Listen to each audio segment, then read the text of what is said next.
2018년부터 꾸준하게 미분양 관리 지역에 이름을 올리면서 현재까지도 부동산 시장이 경기 침체에 벗어나지 못하고 있는데요.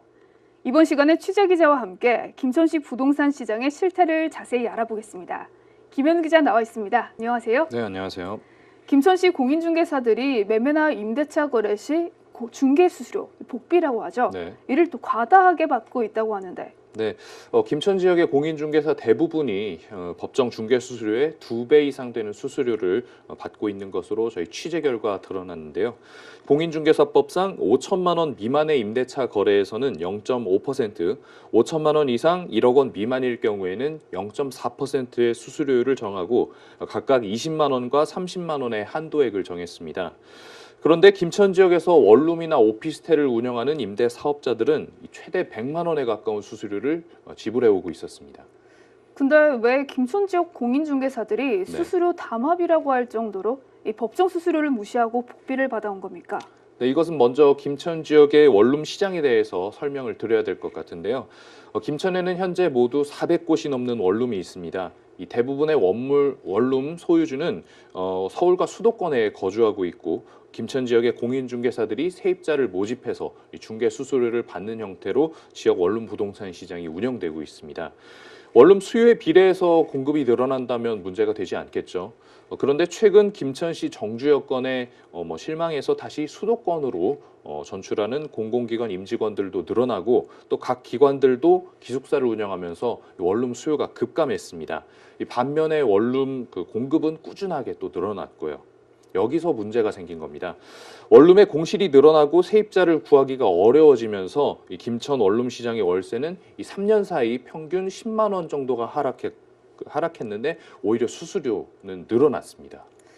근데 공인중개사법상 임대료에 따라서 복비가 결정되니까 월세가 낮아지면 복비도 똑같이 낮아져야 되는 것 아닙니까? 어떻게 된 겁니까? 네, 원룸 공급이 많지 않았던 과거에는 복비가 건당 한 30만 원에서 40만 원 정도로 이렇게 정해져 있었다고 합니다. 그런데 공급이 늘어나고 또 수요는 줄어들면서 공실이 많이 생기니까 임대사업자인 건물주들이 각 부동산에 자기 공실을 빨리 빼달라면서 복비를 2배, 3배 이렇게 줬다는 건데요. 가뜩이나 공인중개사 입장에서는 이 원룸 임대 수수료가 얼마 되지도 않고 품은 또 많이 들기 때문에 꺼려지는 일이었는데 복비가 이렇게 늘어나니까 환영할 만한 일이었겠죠. 이것이 또 고착화되면서 이제 거꾸로 공인중개사들이 수수료를 과다하게 요구해 오고 있는 겁니다. 일부 원룸주의 불법적인 경쟁과 일부 공인중개사들의 불법적인 요구가 이렇게 관행을 만들어 온 거군요. 근데 법정 중개 수수료율을 지키지 않으면 문제가 되는 것 아닙니까? 어떤 처벌을 받을 수 있나요?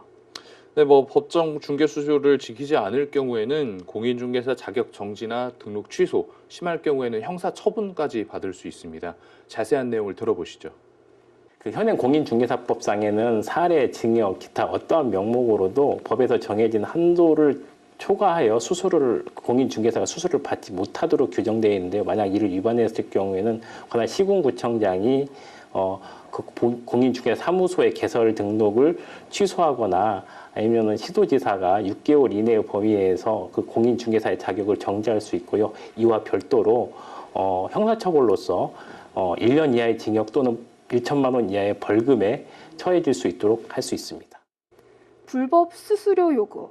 어떻게 보면 공인중개사들의 갑질이라고도 할 수 있겠는데요. 김천시에서는 이런 문제를 어떻게 보고 있나요? 네, 김천시에서도 부동산 시장에서 이렇게 관행적으로 불법 수수료가 요구된다는 것을 알고는 있었습니다. 알고 있었으면 행정 조치에 나서야 되는 것 아닙니까? 그동안 김천시에서는 어떤 조치를 취해왔습니까?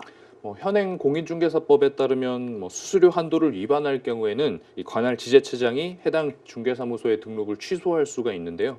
그런데 김천시는 이렇게 임대사업자들이 공인중개사들을 고발하지 않아서 행정처분을 할 수 없다고 답변을 했습니다. 그렇군요. 그럼 임대사업자들이 공인중개사를 고발하면 되는 것 아닙니까? 네, 그렇게 되면 정말 좋겠죠. 그렇지만 현실은 그렇게 간단하지가 않습니다. 제가 취재 과정에서 어떻게 보면 가장 답답함을 느꼈던 부분인데요. 김천의 원룸 임대사업자 대부분이 아까 타지 사람이라고 했죠. 그렇다 보니까 원룸을 상시 관리하기가 어렵고 또 세입자를 일일이 구할 수도 없습니다. 따라서 공인중개사들의 눈 밖에 나게 되면 본인의 원룸이 이 거래 시장에서 배제될까봐 또 걱정을 해서 적극적인 고발에 나서기가 어려운 실정입니다. 뭐 어떻게 보면 이 공인중개사 카르텔이 형성됐기 때문에 이 개별 임대사업자들이 대항하기 어려운 구조적인 문제도 있죠. 결국에는 뭐 김천시가 시장의 실태 조사를 적극적으로 이렇게 나서든지 혹은 임대사업자들이 합심해서 고발에 나서는 그런 방법이 최선으로 보입니다. 네, 이렇게 공인중개사들도 고발이 어려운 구조를 잘 알고 있으니까 법비를 과도하게 받아온 것이 아닐까 싶습니다. 장기 부동산 불황을 겪고 있는 김천시. 부동산 경기 침체에서 벗어나려면 법을 무시하고 폭리를 취했던 공인중개사들의 불법 행위가 하루빨리 없어져야 하겠습니다. 김현우 기자 수고하셨습니다.